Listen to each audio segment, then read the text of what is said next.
Good morning, everybody. It is Wednesday, November 20th, 10 a.m. for a regular City Commission meeting. Let's start with roll call. Mayor Skidmore, Present. Mayor Pro Tem Allen, Present.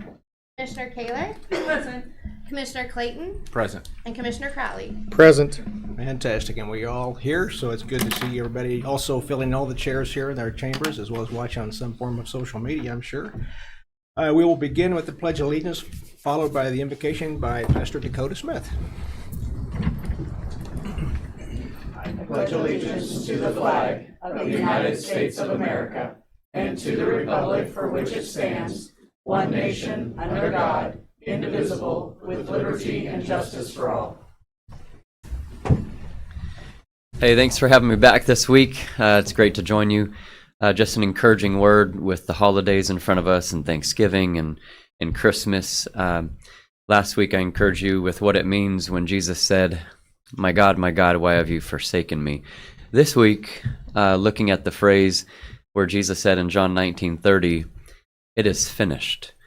And it's interesting that Jesus said it's finished. That's a courtroom term, telestai, which means you're completely innocent, the debt's been paid, you can't be tried for the same crime twice. The comfort I find in that is that when Jesus says you're forgiven, that's not cheap talk. That's authoritative talk. That means that he really forgives and he really loves. And so that's the encouragement for today. For as much criticism as leaders face, I would hope that the encouraging word of "you're loved and you're forgiven" would encourage your heart today. So let me pray for you and thank you for your hard work. Lord, thank you for this community. Thank you for your grace and your forgiveness. Thank you, God, for our leaders. They need wisdom today as they work through things on the agenda. Wisdom is not frivolous, it's not arbitrary, it's not random, but wisdom comes from common sense. Wisdom is literally a craft of art, of the mind, and so would you please help them to artfully craft their decisions today with everything that's to be done. Thank you that they serve us, the people. Thank you that you've called them to these posts in our community. And God, again, we thank you for the freedoms here in the United States of America. We thank you for this awesome country. We thank you, God, for the fact that we can raise our families here. We thank you for the soldiers who have bled and died for it. Thank you for today. In Jesus' name, amen. Thank you. Thank you, Dakota. Appreciate that. We'll move on to public comments. Do we have any today? We have 3 registered for items on the agenda. We have a massage and then 2 camping ordinance. Very good. We'll wait till we get to that point. We'll call them forward, and I'll wait to read that paragraph as well from that time. We do have a big day for all the employees that are here, and we have a big day for this. So each year, the League of Kansas Municipalities recognizes faithful, continuous service to Kansas communities. This year, the City of Ottawa is proud to recognize 14 employees with a combined total of 165 years of service to Kansas communities. Please join us as we take a moment. We're going to thank all these people in our community today and throughout the many years. And I'm guessing, Brian, you're going to lead us off on this? Sure. I'd like to start off with 10-year recipients. We'll save Ed and Stuart for their service. For our 10 years, we have the following. And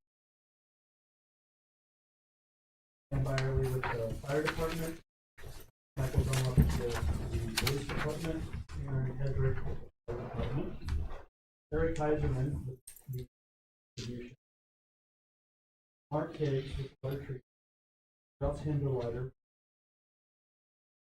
Ben Jones with the fire department, Jessica Work, Greg Morrow with Works, the police department, that's the fire department.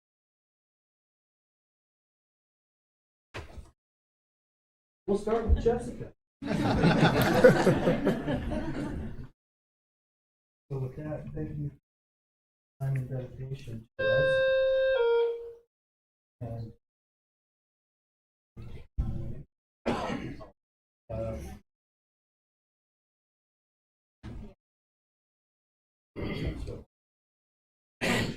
sure with the mayor.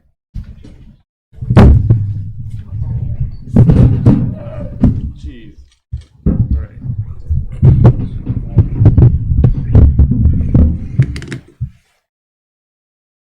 So who wants to come next? Okay, we can start with Jane. Okay. Aaron, let's see here.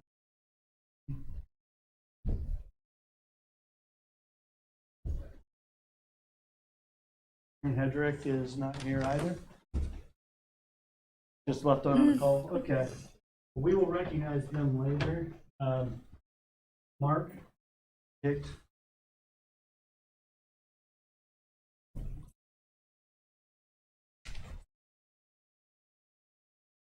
Your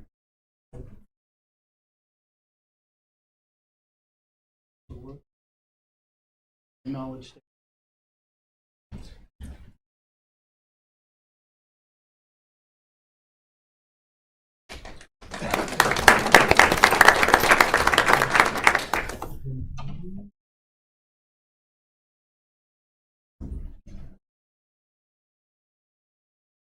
Go with Michael Dunlap.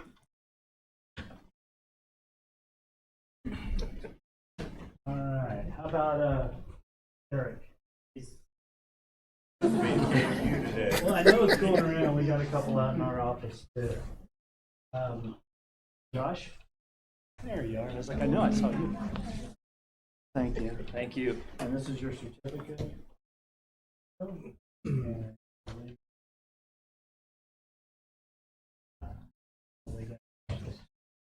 And everybody sanitize your hands after this.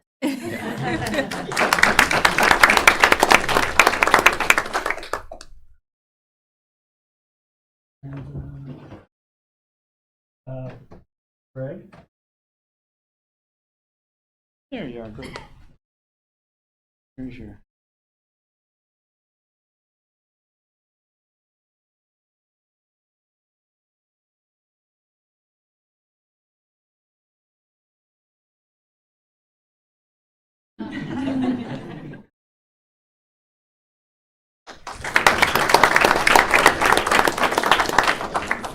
Sergeant Murphy?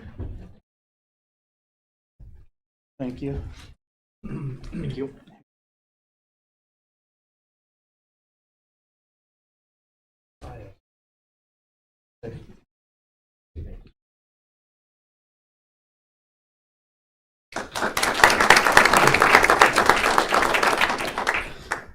Quit.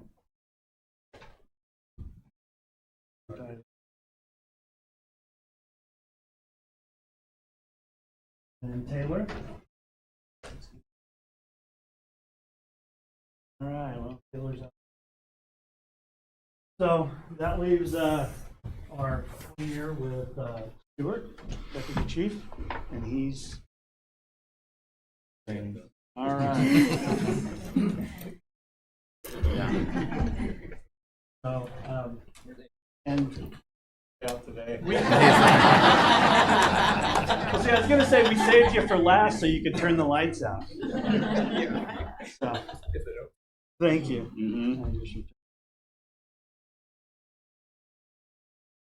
Thank you. Thank you.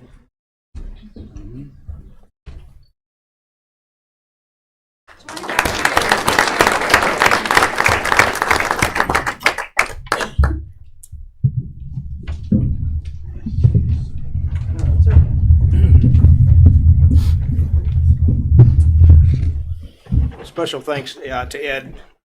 Not too many people stick around one place that long.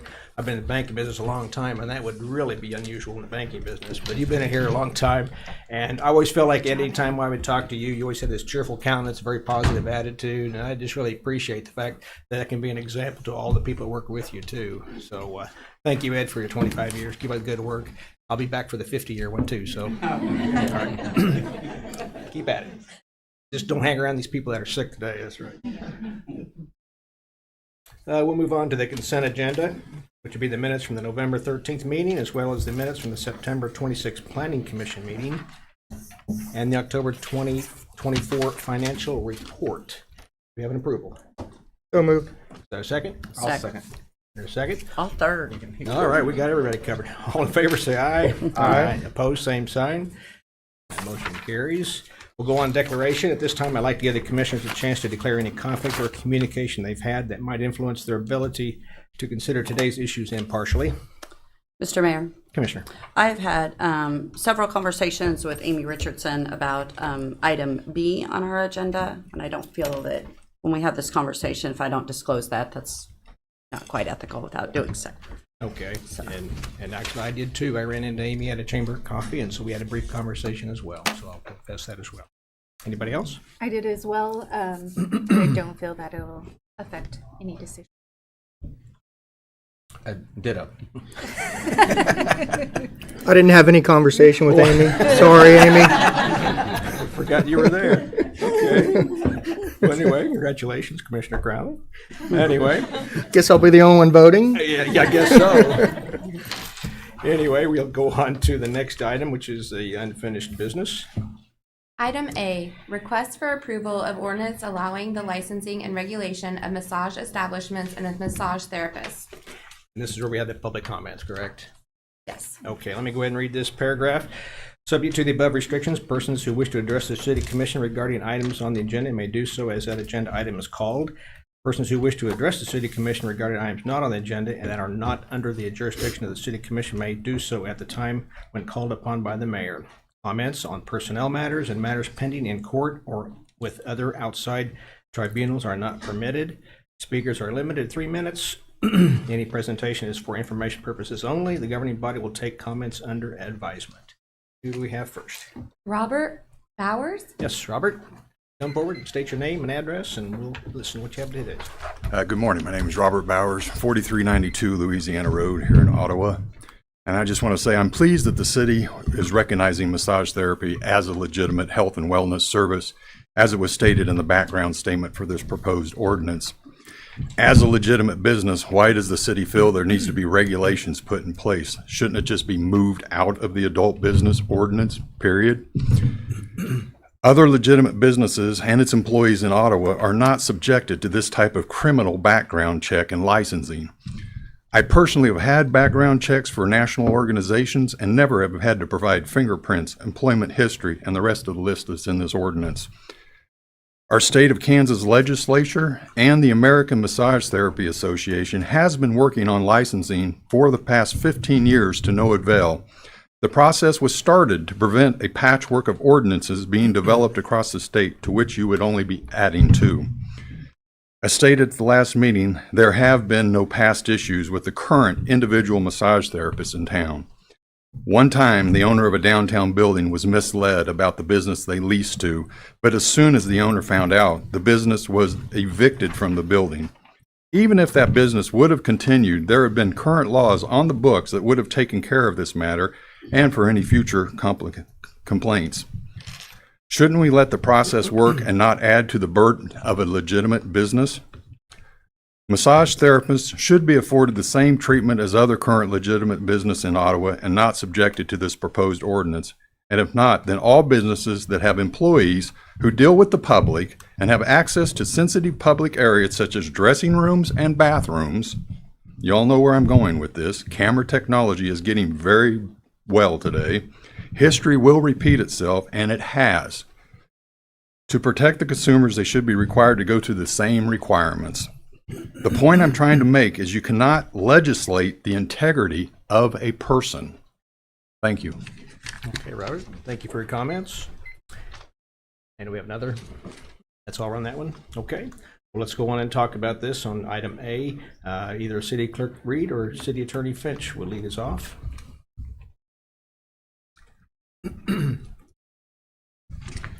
Good morning, Mr. Mayor and Commissioners. I'll disclose I too talked to Amy Richardson, talked to Guy Severson, talked to Brooke Stenson, and just this morning before the meeting started, I talked with Mr. Bowers for a second. In the course of working on this ordinance and talking with the public and talking with practitioners of massage therapy in the community, the goal is to have a light touch no pun intended, as to the regulation, but also to make sure that we preserve public safety and that we are commensurate with other communities that regulate the practice of massage therapy. As I told you last time, it would be much easier if the state would simply regulate massage therapists the same way that they do restaurants and food trucks and many other businesses around the state, but they've not seen fit to do that.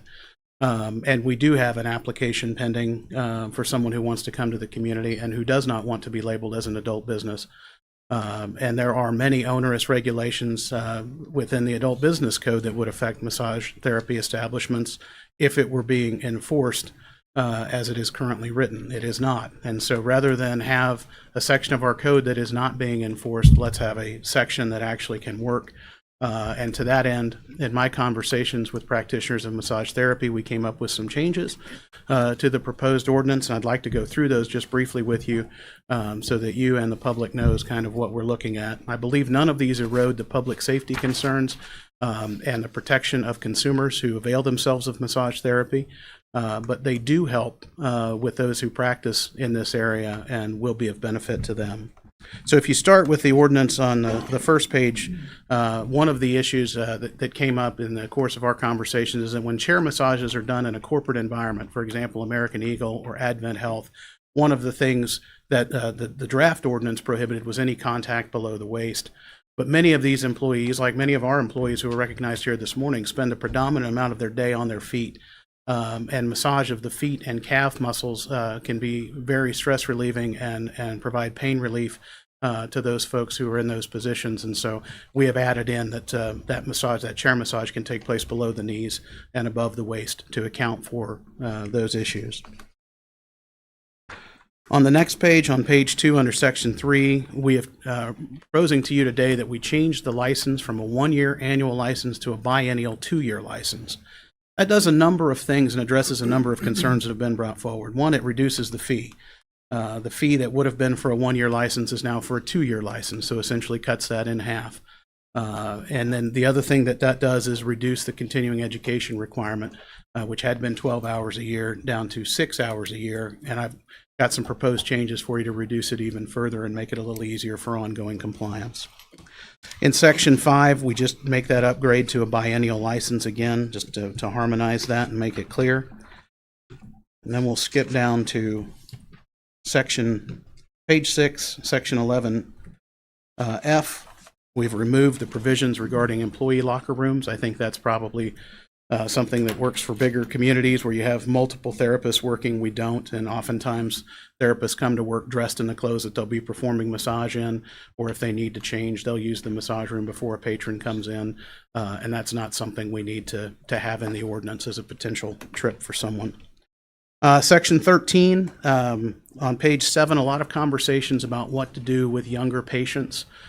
We know that some patients will go get chiropractic care when they're under 18, and some patients will go in if they have a sports injury or a lingering problem, or maybe it's just part of a diagnosis that massage therapy helps calm them or deal with some anxiety or depression issues that they may be suffering with. And so we've allowed here for children over the age of 14 but under the age of 18 to receive massage therapy with a written release from their parent or guardian, so they can come in and get that massage.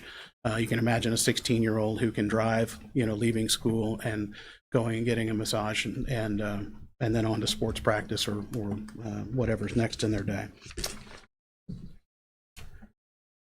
On page 9, section 21B, this is the continuing education requirement. We move this from 12 hours every 2 years to 10 hours every 2 years, so a further reduction. Pretty significant reduction at that. And then we also allow for the use of the CPR certification to count towards the continuing education hours. And that may be anywhere from an hour to 2 hours, but that certainly makes it easier to meet that threshold of getting 10 50-minute periods over 24 months. And we'll address that. On page 10 at the top, again, we note the CPR and the 2-year issue. With the license. I would also note here that the grandfathering provision does cover those massage therapists on their continuing ed hours too. So that will not be, unless they would allow a license to lapse or bring in a new employee who would then have some continuing ed requirements. And And so this is not going to apply to the vast majority of people practicing in Ottawa right now. Section 22 is the application for the therapist license and fees. Again, just a correction to 24 months instead of 12. On section 23 on page 11, new language here that we have several massage therapists in town who don't have any employees. It's simply them practicing as a massage therapist in their own office, or they rent a room from someone else and perform their massage therapy services. So this is a nod to those folks, and if they will get their massage establishment license, this waives the $50 fee for their massage therapist license. So they're simply getting the one license. They're getting both licenses, but they're only having to pay for one if they're self-employed and not supervising any other employees. So we thought that would be helpful to a couple of our therapists here in the community. On page 12, section 24, subsection C concerns the identification cards. This was a requirement that the card must be worn on the clothing, and we've removed that. It's just enough that the card is in the possession of the therapist when they're performing massage therapy work. And they do not have to have that on their person or be wearing it as was previously drafted. So those are the sum total of the changes. A couple of larger policy points I want to make real quick to you, and then I'll stand for your questions. We have numerous businesses in the community that undergo background checks. Every liquor store owner, every CMB license holder, and there's over 25 of those, pawnbrokers, precious metal dealers, all go through background checks. Anytime there is a profession or a job that has the potential to be affected by crime of some kind or is regulated because of that potential, then there are background checks involved. And we have numerous licenses in our community that require background checks. This is not unusual. All of our businesses are regulated in some way, whether it's a business license, whether it's planning and zoning, whether it's code compliance for the structure of the building or the way the place is maintained. All of our businesses are in some way regulated. And it's not to be anti-business. It is to be pro-consumer and pro-public and protecting the public health and safety.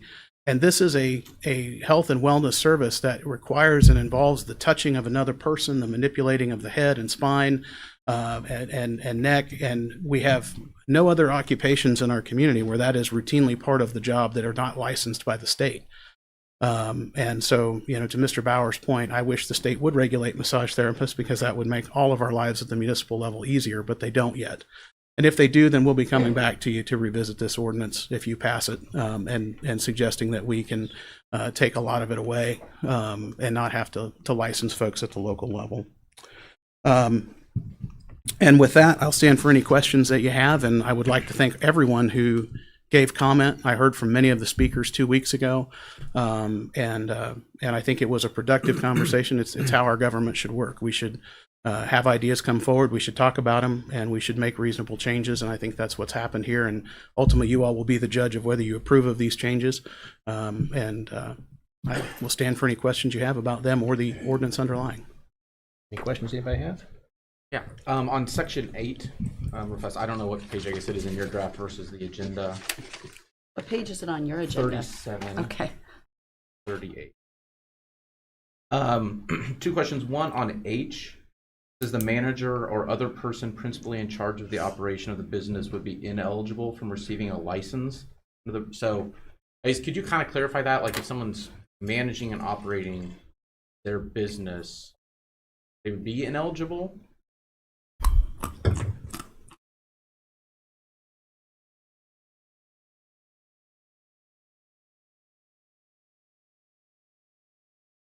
So this is something we see happen a lot in CMB licenses as well, that the owner is the one who gets the license, and they may have a manager that operates their premises, but the massage establishment license goes to the owner, not to the person they hire as a manager.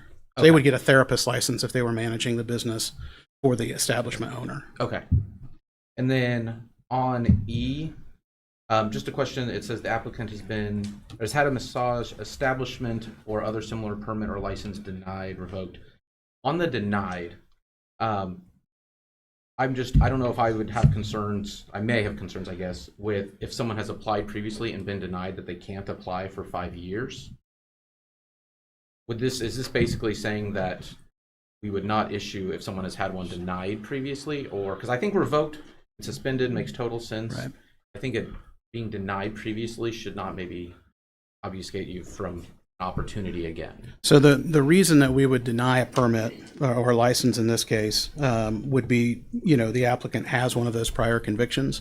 They would be looking for expungement. I will tell you that as a matter of practice, we try to work with folks who apply for licenses, and we would most likely, the city clerk would be calling them to say, hey, there's a problem here. Do you want to withdraw your application, rather than us issue a denial to them, especially if it had consequences going forward. But you can imagine a scenario in which someone is not qualified because of one of these disqualifying felonies or convictions, and then we're saying, hey, look, you're denied. You're not denied because you just signed the form wrong or you filled out the wrong section. We routinely go back to people on those and say, hey, you want to correct this and send us a new form. So I would do however you want to do it, Commissioner, but I think there is a reason that a denial is valid and would be prohibitive. And we certainly are not looking for reasons to deny people a license. We're looking for people to grant them. So I think in actual practical execution, this will not hang up an applicant. Yeah, so it won't be like if their payment doesn't go through, Right. they're denied and now they can't run business. Right. For whatever reason. We would tell them their payment was denied and have them come down and give us some other form of payment so we could get their license issued. Okay, thank you. Any other questions anybody have?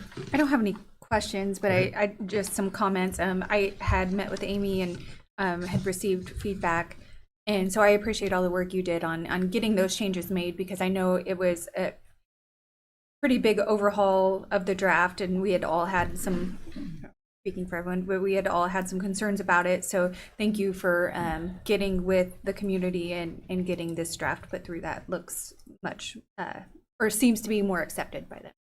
Appreciate it. My question would be the difference between those grandfathered in and brand new business. Can you kind of summarize one more time the difference between those two? Sure. So we have about 7 practitioners, is my understanding, actually practicing right now in the community, and those folks will be grandfathered in because they've been doing this. And we talked a couple weeks ago about the general reputation of our massage therapists in the community and how they serve a vital need. So they would not have to have the prior education requirement, the 500 hours and the certification that Mr. Bowers talked about getting a couple of weeks ago. They can continue to practice because that's what they're doing now. And then the continuing education requirement, they would be exempt from that. They would still do the CPR and they would still pay their fee every other year. And all of the other provisions of the ordinance would apply to them, safety and all of those things, patient records and that sort of things. But they would not have the initial education requirement. They would not have the continuing ed requirement as long as they keep their license current. Can you explain to me why, the reasoning behind not requiring them to have continuing ed? It's as you heard from Becky Schishler when she came before you, Mr. Crowley, and she talked about the classes that she's taught. You have most all of your massage therapists in the community have been doing it for a long time, and this was just a recognition of that experience and expertise. I do know in my conversations with a couple of the therapists, they've talked about still going ahead with having some group continuing education where the therapists get together and avail themselves of some continuing ed. And so it's just kind of a recognition of a transition between this period where we have not had continuing ed in the past and will have it in the future. And it allows us to kind of smooth that transition for folks that have not been subject to that before. Do you know how many hours of CPR training is credited toward that 10? I don't know how many hours. As many as they have in the class. Some classes are an hour. I mean, the minimum I think is, the Heart Association and we'll do an hour-long class, but there are classes that are longer than that do 2 or 3. So And we know those are available here in town at a certain cost, or is it anybody happen to know that? in a hot minute.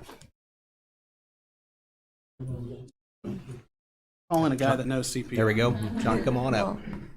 Good to know who does that too, in case we need it. Yeah, so here at the fire department, we do CPR training. There is a cost associated with it, but it's for the books and a little bit extra. That's how we replace our mannequins and all that kind of stuff. Also, Franklin County EMS, they teach as well. I don't know their cost, but there are a couple local entities that do it. And I believe even you can go through the hospital. I think So there's plenty available. That's good. All right, thank you. Thanks for that. Well, let me say about the background check. I know when I started lending money to mortgage homes, they required a background check on lenders. And I really question that. Why is that? We're not even touching the people. And it didn't make sense to me why we had to do that. But I've just learned that's just a new world we live in now. They want to check everything. And it didn't make sense to me then. It still doesn't make sense to me now. But I could see a little bit more in this establishment being required. Then to get my substitute teaching license, I had to get a background check. Not supposed to touch the kids. I want to sometimes, but I'm not supposed to, I know.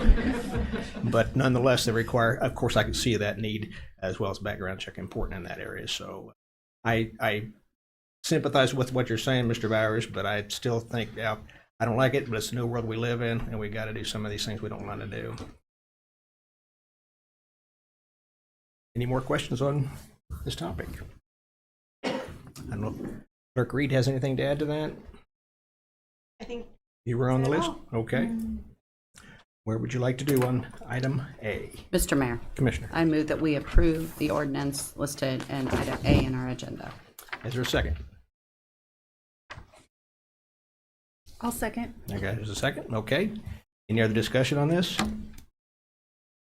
I do want to add to that I'm really impressed with. This is the way ordinances should work and laws should work. We had presented something, we had some feedback, we amended it, we had our council as our mediator, and I think we came up with a good plan here. I wish that our friends, our peers in Washington, D.C. could learn something from this way of compromise and listening to the people. But unfortunately, that doesn't happen as often as we wished. But I'm glad it happened here, so I'm very pleased with what we've gotten done here today. Let's take a roll call vote, please. How do you vote, Mayor Pro Tem Allen? Yes. Commissioner Clayton? Yes. Commissioner Kaler? Yes. Commissioner Crowley? Yes. And Mayor Skidmore? And I vote yes, too. That motion carries.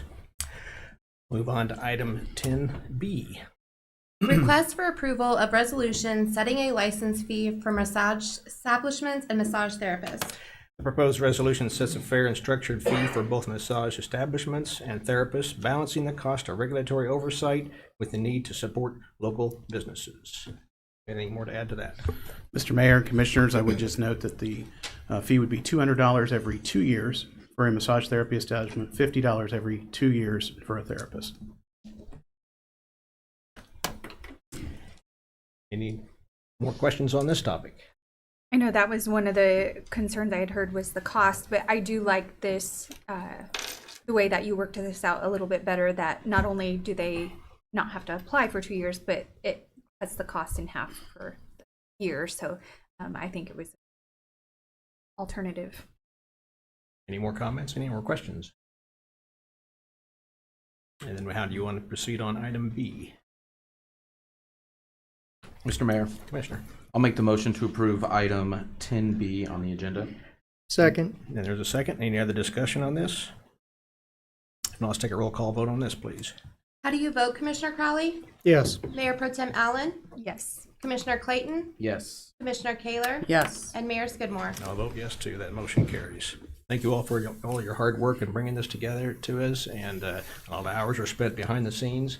Also on our commissioners, on reading through the previous ordinance to the new one. We spent a lot of time at home reading through this, I know, and I appreciate everybody's work toward bringing something to us that I think is a good law. So I appreciate your effort and your work on this, everybody.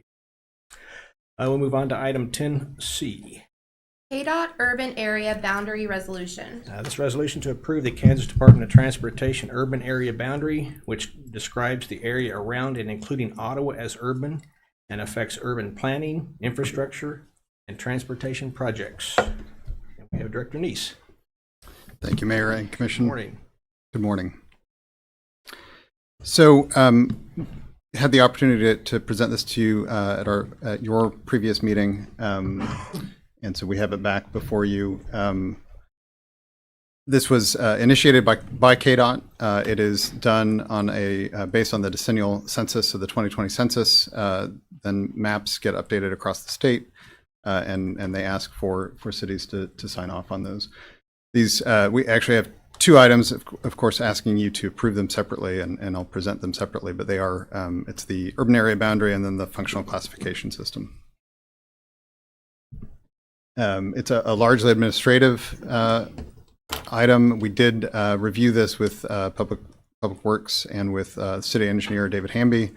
And as I said at your last meeting, ask the question: does it make sense to go back to KDOT on this? In David Hamby's experience, he advised against that. There was no.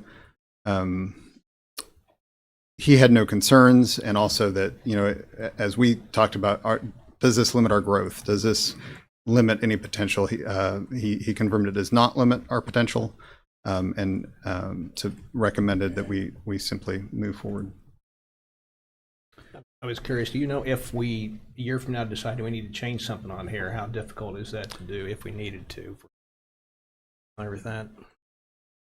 I guess we can go back to. I am sure that we could go back to KDOT. I also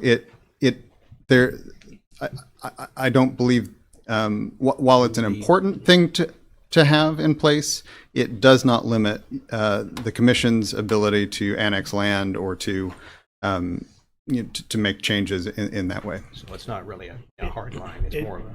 There's design standard differences for rural versus urban streets and roadways. And as such, it also opens up different funding mechanisms to make those improvements. And we try and create a boundary area that is prudent and realistic, because we have to maintain those assets once they're constructed and in place. So we want to make sure that we're not overbuilding, meaning that we're paying for assets that we don't need or we will not need in the lifetime of that asset, while at the same time. So what we're doing here is we're taking a targeted area. It's based upon current traffic counts, our growth patterns, consultation with the county, and how that overlays with them, and then KDOT makes this recommendation, and so it's more of an administrative framework. And as improvements come down the pipe, so to speak, such as if we wanted to make improvements for the K68 corridor on the plan that was recently approved, we would be utilizing this framework for those funds potentially. So that's the main difference here is that it establishes certain design standards that are different than a rural intersection. Any other questions on this topic on item C? So if this item is not approved, what negative impact could it have on the city of Ottawa? So there would be we would expect that it would impact our ability to apply for grants at the state and federal level. Thank you. Okay. Any other questions or comments? I do think along there having ash as an arterial potentially could open us up for some potential sidewalk grants for safe routes to school, with that kind of showing as a higher traffic road. I think this looks great. Good. Anything else on this topic? If not, how do you want to proceed? Mr. Mayor, Commissioner, I move that we approve item C in our agenda. is there a second? I'll second. There's a second. Any other discussion on this topic? Not, let's take a roll call vote, please. How do you vote, Commissioner Kaler? Yes. Commissioner Crowley? Yes. Mayor Pro Tem Allen? Yes. Commissioner Clayton? Yes. And Mayor Skidmore? I'll vote yes too. The motion carries. Thank you. And I guess we'll move on to, you're up again on item D. Yeah, thank you. And so this is the companion item. Have the map for you there. So within that urban area boundary, how are these streets classified? And this went through the same process with Public Works and the city engineer. And the recommendation is the same, that this would be approved. And I'm happy to answer any questions you might have. Okay. Anybody have any questions on this topic? Mr. Mayor. Commissioner.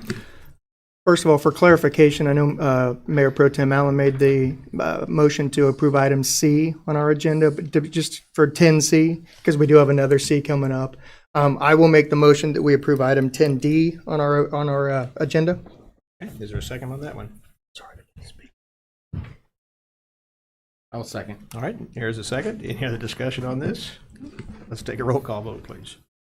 How do you vote, Commissioner Clayton? Yes. Commissioner Kaler? Yes. Commissioner Crowley? Yes. Mayor Pro Tem Allen? Yes. And Mayor Skidmore? And I vote yes too. The motion carries. Thank you. Thank you, Director Neese, for all your work on this. Good job. We'll move on to new business. We've got the the monthly reports about Franklin County Development Council. Director Paul Bean. Morning, Commissioners. Morning. Just one thing to share is we're pushing out today the promotional materials for the Youth Entrepreneurship Challenge. That's the event we had last year. We're going to do again this year at Ottawa University for 5th through 12th graders. And it's an opportunity for them to highlight the ability to kind of identify a business they are doing or would like to do. And they do a written kind of business plan. They have a trade show display. They make a presentation to some judges. And then we're also adding a piece this year, the elevator pitch, because that's going to be a new component at state level. So we want our kids to be ready for the winner that wins here. Of course, we'll go to the state competition at K-State in the spring. First place is $1,000. Second place is $750, and third place is $500. So pretty good cash prizes. So we encourage all the kids from 5th to 12th grade in Franklin County to consider participating. That, again, is February 27th at Ottawa University. And we'll be pushing out the link that they can go to, but they're also welcome, and parents are welcome to reach out to me for information on that. So I always enjoy that event. Also want to make sure, I'm drawing a blank now, FCDC's annual gathering is December, I'll get it, 11th, thank you. December 11th, from 11:30 to 1 at Ottawa High School, so certainly want to invite you all to come to that. So, happy to answer questions. Okay. I have questions of Paul.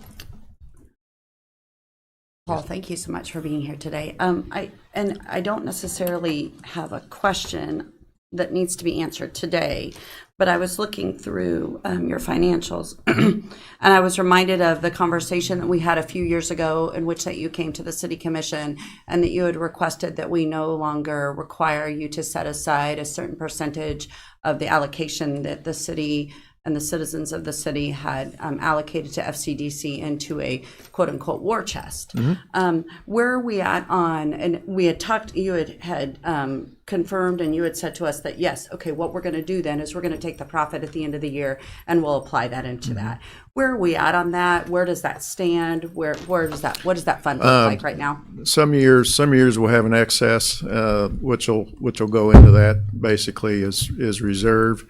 I don't know yet where we'll end up this year. I'll certainly be able to report that in January.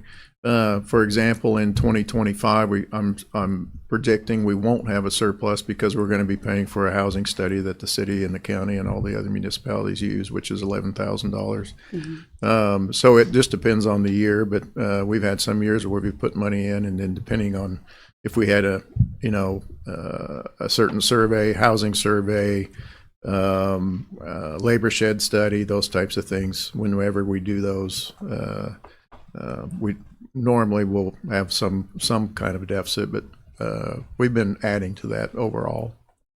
So where do we find that income or that revenue source within your financials? Well, it'd be at the bottom there where it's a net gain or a net loss, and that'd be the year to date there. But I could give you a year by year if you'd like me to send that to you. I'd be happy to do that. Yeah, I just want an update on where we're at on Sure, that, if sure. at all possible. Yeah, absolutely. Thank you. Yeah. Okay. Any more questions of Paul? That's good. Okay, thank Good you. job. Thank you, Paul. Appreciate that. We'll go into Ottawa Library, Executive Director Terry Chartier.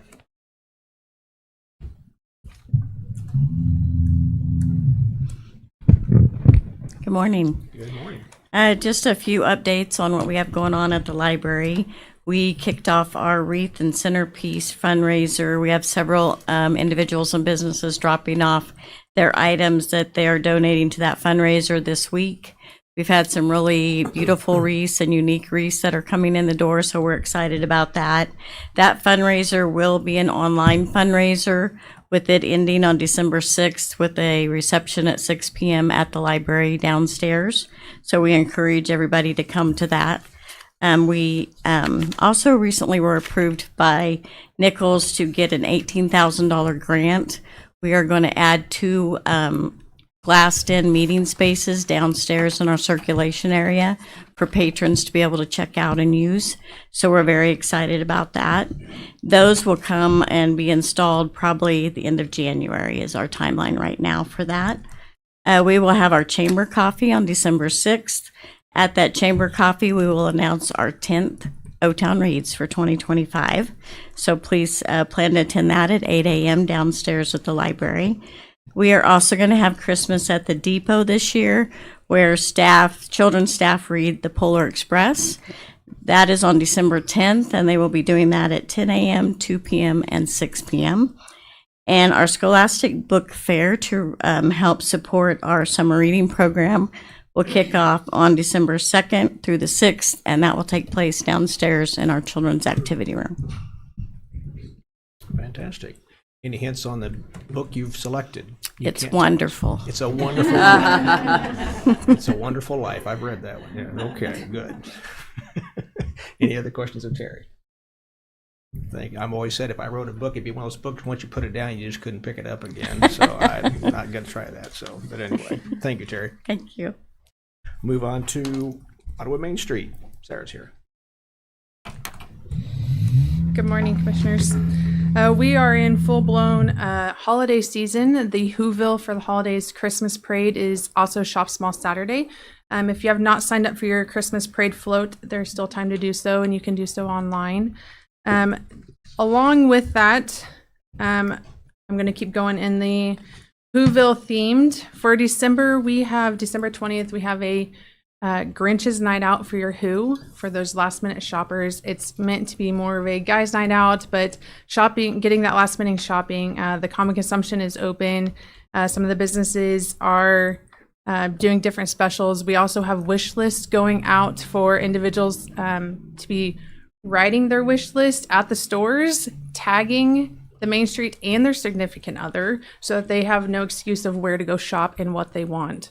All is supporting the local businesses at the same time. The last thing I want to mention is we have rolled out, yesterday was our first day. It is a Thankful for Small, Pay It Forward on Main Street. So this happens already downtown, and we're just trying to bring some light to it. What happens if people pay it forward? Somebody will buy a coffee, somebody else will do the next one. It's always, a little pick-me-up whenever you are the recipient of that. But we're finding is that it is trickling effect. And so we're trying to highlight that.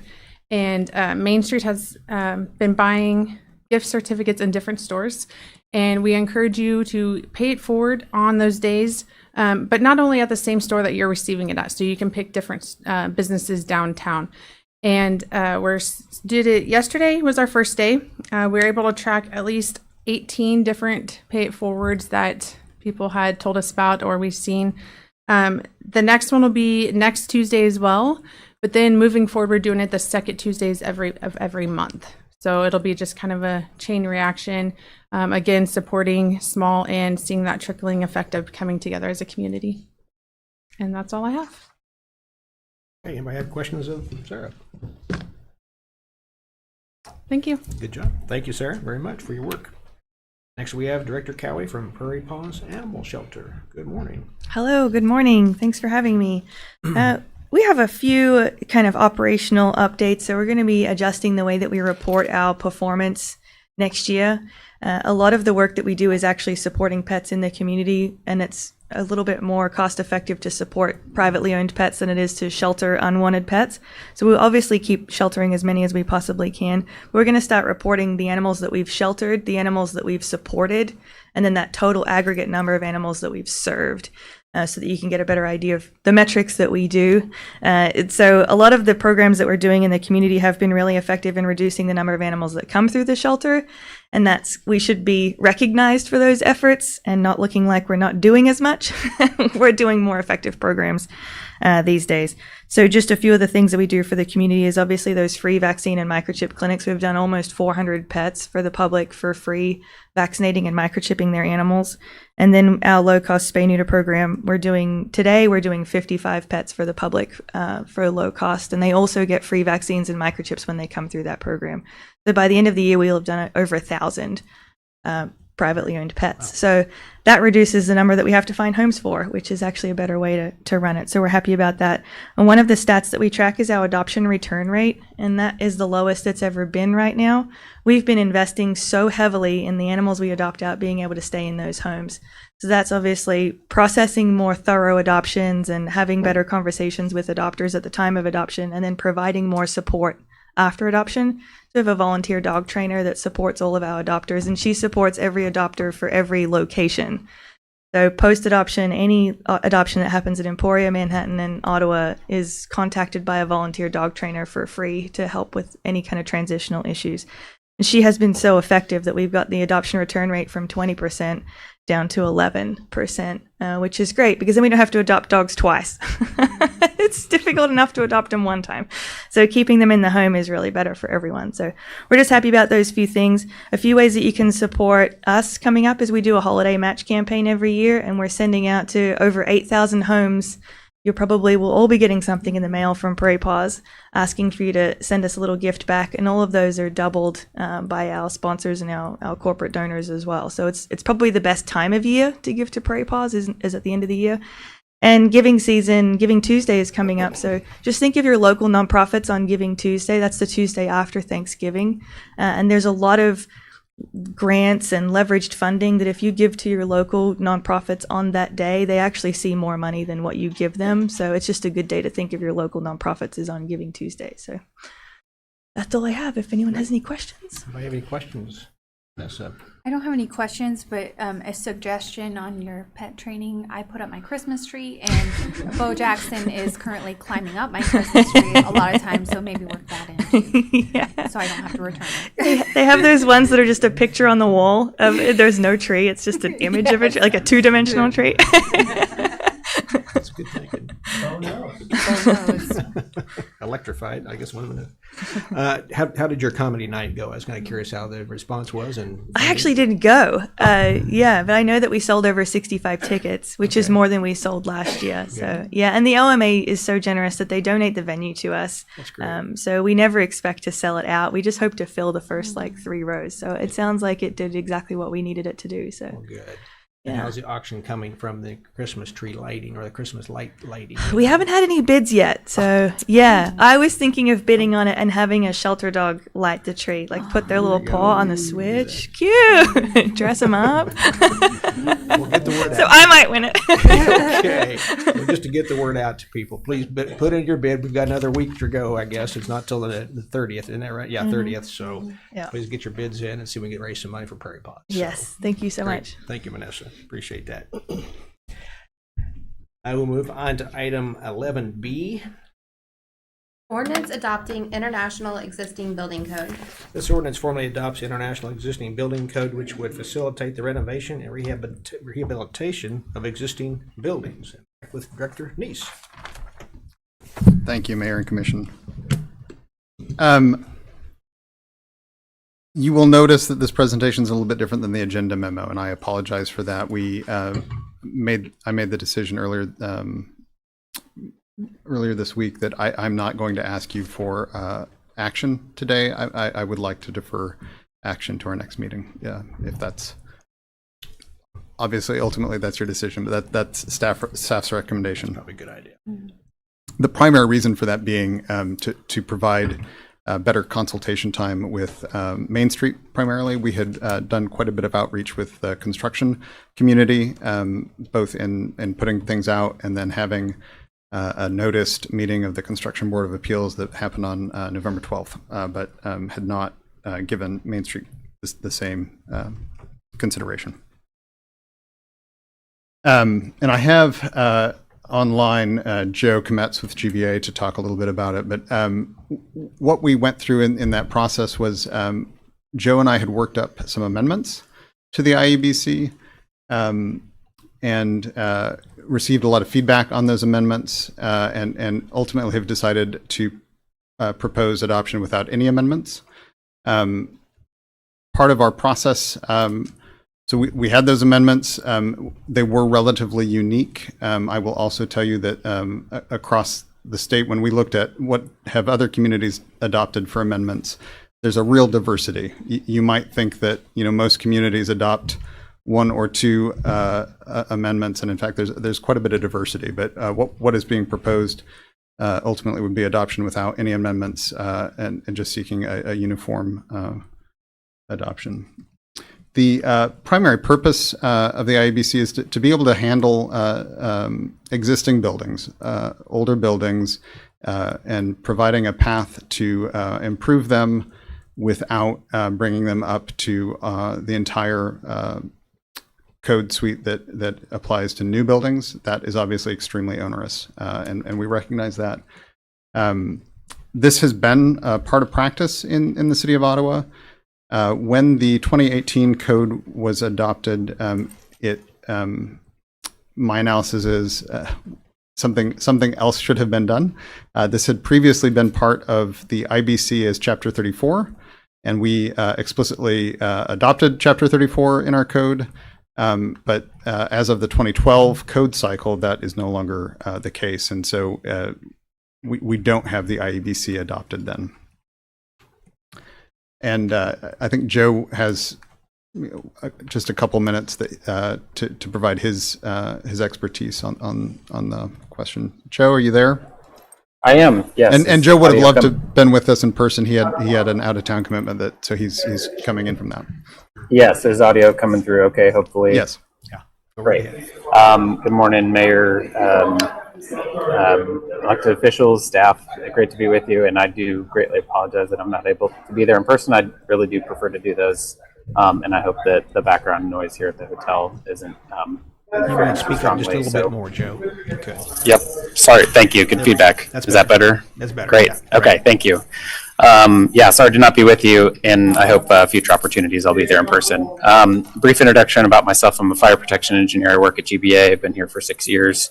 I perform the function similar to what's done at the City of Ottawa as an acting building official and 3 other municipalities in the Kansas City Metro. We provide that service for a number of different metropolitan areas through Missouri and Kansas. I've assisted with 2 other building code adoptions, actually a full suite of code adoptions to the 2018 edition in both Basehor and Edgerton, Kansas, peer communities neighboring your own. Working with Lucas to kind of work through community goals and what would be amendments that might fit, but also opening the floor to those in the community that would have stakes that are held and input that's to be provided. A brief overview. I'm passionate about codes, but it's not lost on me that very few people are. I echo what Director Neese mentioned, is that it's a powerful tool for communities, especially for those like yours that have a lot of existing structures that are better occupied than not. The burden of new code is a large one, but easily done as a part of new construction and is very difficult as a part of renovation. So existing building code outlines different provisions for historic districts, changes of occupancy, and there are different compliance methods, but the one that's most often used is called the level of alteration. And there are 3 different levels of alteration. It's a very easily understood methodology, above or below 50% of the floor area of the building, so that design professionals can provide good direction, very clear in my opinion, and I hope there's 2 ways in which to achieve code compliance through something that is explicitly adopted. So I would be happy to answer any technical questions if there are any. Anybody have any questions of Joe on this? Sure. I would hope our 2 builders here on the panel will be having full of questions today, but maybe they're not until next time. One question, I guess, kind of for both of you, specifically to Ottawa, a business owner, or I guess a building owner more specifically, how would they know, in there's a lot of talk of occupancy. Can you kind of talk difference in occupancy and zoning? How would someone who's like, hey, I own a building, I have an idea, kind of how would they figure out that information? Because I know like the county website will show you zoning. How would they figure out those occupancy kind of change? Joe, I'll look to you for that. Sure, absolutely. So you do, Commissioner Clayton, you identify a great distinction. There are zoning uses and what the building code would call an occupancy type. They're usually referred to by letters and numbers, B or A2 or S2, things of that nature. So change of occupancy, the way the existing building code outlines that is anything changing from a previous use or use group. So the numbers that follow define a particular subset of that group. S2 or S1 is an example. If you move from an S1 to an S2, there are specifically outlined criteria about whether something is moving from a different occupancy to within an occupancy group. I know that's a little in the weeds, but those outlined requirements of whether or not something that's required by new code, whether that kicks in, is outlined, whether it's a change in occupancy or a change in occupancy group. That is different than the use designation as a part of the zoning code. So Director Neese, I'll kind of defer to you on how to outline that specific change, but really the IEBC is irreverent of the zoning use changes and really focuses on the occupancy classification that outlines all kinds of different things of sprinkler requirements, number of occupants, the list goes on and on. Hopefully that explanation makes sense. Any more questions anybody have of Joe or Director Neese? I know it was brought up at the hearing. I hadn't seen it anywhere in here. The exception was that if the building does not have sufficient municipal water supply, and I know that was a term we had talked about, defining at some point before this is in. We have an idea on that. We have an idea from, I guess, Public Works as well, if our downtown corridor would meet those standards for sufficient municipal water supply for a sprinkler system without the installation of a new fire pump. Commissioner, I think part of my response to that would be that's part of based on that question, that feedback. That's why we are proposing this without amendment. Well, because that's in their existing amendment, right? In 80322. Should be exempt. In other words, shouldn't be. My question is, what is sufficient municipal water supply? Is that an arbitrary term? Do we have metrics on PSI, on flow rates? I think that's something that, for me, before we would approve this, I think we need to, work with Public Works to know, do we have the flow? Before we start mandating that people do this, from our side, are we able to meet that need? And so I don't know what that number would be. And Joe, you might be able to touch to this if there's an industry standard on what sufficient municipal water supply means. Sure, I'd be happy to chime in if appropriate. Yeah. My 2 cents, and it's a bummer whenever the code world, this is the answer, but it's relevant here, is that it depends. So you mentioned the two, if there's a two-legged stool in fire protection, it's water flow and pressure.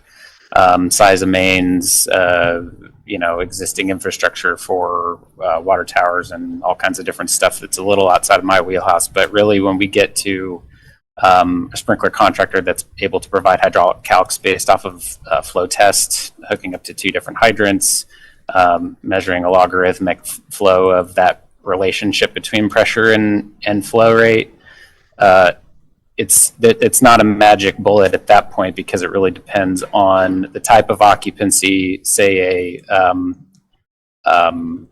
furniture storage warehouse is a much higher demand than a residence. So also the size and the footprint. There's a lot of different variables that I believe I was not present when that amendment was in there. And I think that's been a carryover. I'm sorry, I said amendment. I meant the word exception, the exception for municipal water supply. That's been pretty legacy since, honestly, before I was born, and other codes that preceded the ICC, because it's quite an it depends. I know that I hear it too, that answer is a needing to procure the services of a fire sprinkler contractor to perform either the flow testing, which I believe maybe the fire department does do that, but also providing the calculations to determine that. So it depends in summary. Awesome. Thank you. With I guess Chief Dillon, would that be something that you guys would do, or would they need, as an owner of a building or a contractor, whoever would be doing this, would they need to engage a hydraulic engineer, some type of professional? Yeah, so whenever plans are submitted to us, usually the sprinkler company or whoever's going to do the install, they'll reach out as a subcontractor. We go and do the flow test on the hydrants, provide them that data, and then they go through all the hydraulic calculations. Okay. Thank you. Yep. A good question. This is always a difficult conversation that we have when it comes to code and enforcement. We certainly want to promote, construction, renovations, remodel, so on and so forth, especially in our downtown corridor. People talk about how we subsidize businesses, how businesses can subsidize income for themselves, and one of those ways is by finishing off the upstairs with additional income. But we also have to walk that line of making sure that everybody's safe, not just those individuals in that building, but the individuals adjacent to those buildings. We certainly want to promote that, but we also want to make sure that we're not jeopardizing our downtown. That's our thing that we promote.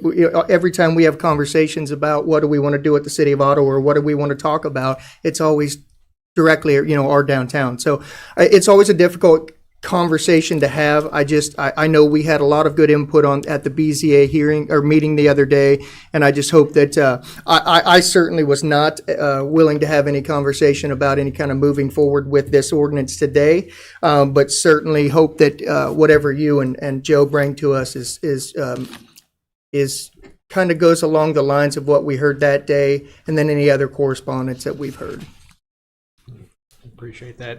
Yeah, that's the unique thing about downtown, where the buildings are right next to each other. We do have to look at that differently than we would a residential area where the homes are 30, 20 feet apart. And when it comes to whether it be fire suppression or firewalls and all the different things, we have to be cautious that we don't want one fire in our downtown to wipe out our entire downtown. And so I realize we've got to be a little bit different when we look at our downtown versus residential areas. But that's a good point. And one item to also remember is that this was originally included in the adopted International Building Code IBC for existing buildings, and then for some reason in 2018 it was removed, and I think that was some confusion as to where we, from both the city and property owners, as far as its inclusion versus not being included, and everyone was still operating under the assumption that it was included because there weren't any significant changes to it. And so I think maybe if Joe has any background as to why that was pulled from the IBC versus when it was previously included, and that's kind of how we got to where we're at, is we were operating under this very same thing that's being proposed. It's just it was removed at some point, and it recently came to our attention, and so we've essentially tried to put it back in place. And if I may, when City Manager Silcott says removed, not removed by us, there was a code change in the International Building Code and the IEBC. But yeah, if you want to talk about the origin story of the 2015 removal of the IEBC to its own book. Yeah, absolutely. So, more temptation with a good time to talk about the technicality of code adoption. So I'm happy to do it. Within the IEBC, there are 3 compliance methods. The most popular that I mentioned is the work area compliance method. The other 2 we're kind of missing out on some things there. Yeah. So sorry, I forgot. Is that better? Okay. Yeah, much better. Yeah. Sorry. Thank you for your patience with me. With the 3 compliance methods, one of them is existing buildings. It's a chapter dedicated within the fire code, so that's currently adopted. It's one of those, the code will do this sometimes where the same criteria will be in two locations, and that's one of them. So that's the prescriptive compliance method. That's one. Two is work area compliance that we mentioned. And number three is a performance compliance method that basically you get points for all kinds of different life safety measures that you have, based off of type of occupancies, vertical openings, sprinklers, fire alarm, all those things. And at the end of the scorecard, you'll get basically a pass or a fail. That one's not used very often, but the reason, to get back to the question about why it was pulled out, for one, clarity, to actually make it a separate book, a more distinctive fork in the road. If the project were to be taking the path of compliance of IBC, sometimes that will either be less burdensome, sometimes, not often, than going an IEBC route, or to take the other fork in the road, which is to perform an existing building code compliance method, and from that latter fork, there are those three compliance methods down that road. So I think the overall is the clarity. When Chapter 34 existed in 2003 abouts, they both existed at the same time in one of those. So that's yet another iteration of the same criteria was in multiple locations.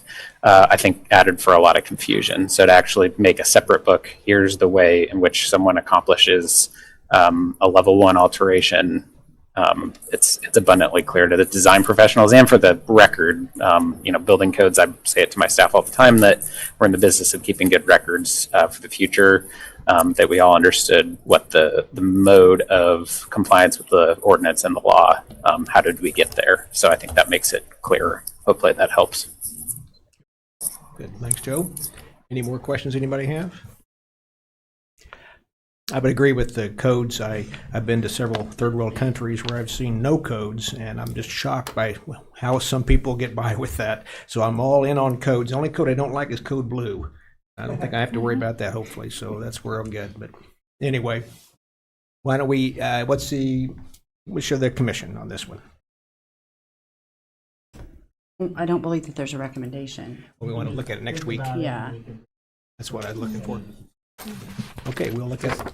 Thanks very much. Is there kind of on the schedule, I guess, any other plans before it comes back to us? In terms of, I know we had the hearing with the BZA or the BZE, or potential changes, amendments. Is that kind of what you're looking for, direction? If there is direction, I would love it. Okay. Absent. So what I've brought before you is an adoption of the IEBC without amendment. If you have other direction, I'd like to hear that. I will again note that the reason that I went ahead and said let's just go for an adoption without amendment is that when we looked into what other communities across the state are doing, there was just so much diversity that it seemed like striving for some sort of uniformity might be in our best interest. In terms of my actions, I will be making sure that I reach back out to Sarah at Main Street. We've had a couple exchanges, but I want to make sure that is that I have any feedback that she would provide. And just for clarity on this, this only applies to buildings that are not single family or two family homes. No. This doesn't apply to someone's primary residence. Is more commercial kind of in a So if there's an existing building with, say, a mixed use, commercial front, and then living space above, it would qualify. If I wanted, as a developer, to come in and build that exact same building, whether it's across the street, next door, in the same block, or in another part of town, you would be required to meet the IBC and not the existing. So it's specifically for like downtowns and fitting that niche of we're weighting the cost of improvements versus time marching on and the wear and tear of weather and time on a building, and making it to where we're trying to level that playing field as much as possible so that we're not letting continued degradation of our buildings because it's cost prohibitive to make those improvements versus needing to have that life safety balance, that sticky wicket of where exactly do you draw the line. So that's what the intent of this code tries to dial in. unless that single-family home is turned into an Airbnb, like the Painted Lady, correct? Lucas, I'd be happy to chime in on this if Thank you, Joe. appropriate. Sure. You could see the look in I couldn't see it, but I could hear the stunned silence, which is not an uncommon thing. It's a very good question. So, in preparation for that spirit, because the essence of that question came up during the Board of Code Appeals meeting, my previous experience before getting to GBA, I was an inspector at Casey Moe, turned plan reviewer. So I reached out to my previous supervisor, who's the deputy building official now. So I asked about Airbnb specifically. In their position, I'm not signing anyone up to be like Casey Moe. I'll suffice that comment all on its own. But their position is that because there's one lease occurring, it could be considered to be done under the IRC. I'll state it as if there is precedent within the metro that an Airbnb could be referred to as an IRC structure, International Residential Code. That potentially may qualify more discussion, but if it's something that's happened in your community, it's something that to have a very ironed out approach would be worthwhile. Any more questions anybody has? I think I would just, mirror Commissioner Crowley's statements. I would love if every single building downtown could be fully sprinkled, of course. I just think I would like to find whatever the middle ground approach is to being reasonable to building owners. And as Josh Walker mentioned at the hearing, I think it was a great statement, so I'm going to steal it, that an occupied building is a safe building. Ultimately, I think these buildings that are sitting unoccupied, I would potentially argue, I'll defer to others who know more than I do, pose more of a risk than structures that maybe don't have sprinklers but have people living in them, because you will notice things. And so I would like to see how best we can kind of, in Brian's parlance, work to get this adopted, because I think it's great for our downtown and for a lot of these buildings, kind of meet in that middle, for lack of a better term. Very good. Just like we discussed on the massage therapist ordinance, we can certainly get input from our community partners and see where we go with this. So thank you all for your participation and appreciate that. And Joe, thank you again for your time and contribution today. Yes, thanks for allowing me to be a part of it. Appreciate your time. Great. Thank you. Thank you all very much. Good. We'll move on to item D. Oh, item C. Oh, I'm sorry. Jumped ahead of you. Item 11C, ordinance regulating camping and storage of personal property in public spaces and right-of-way. City Attorney Finch and City Manager Silcott will present an ordinance addressing camping and storage of personal property in public space and right-of-way. Right. Honorable City Commissioners, what we have here is a first read. We're anticipating presenting this, receiving comment, and letting you think about it, and then we'll follow up at our 7 p.m. meeting on December 4th, the evening of, for further continued deliberation and consideration.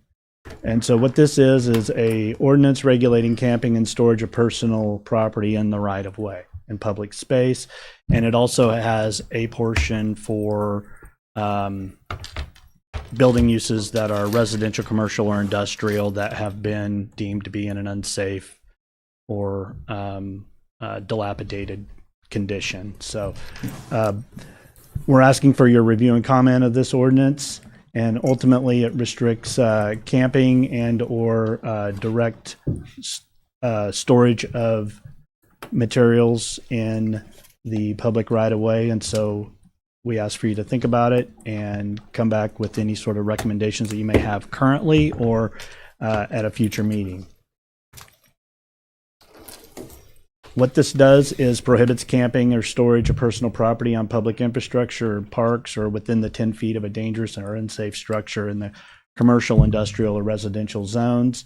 Penalties include $25 for the first violation. Second violation would be $50. Third and all subsequents would be $100, and it would be for a 3-year period.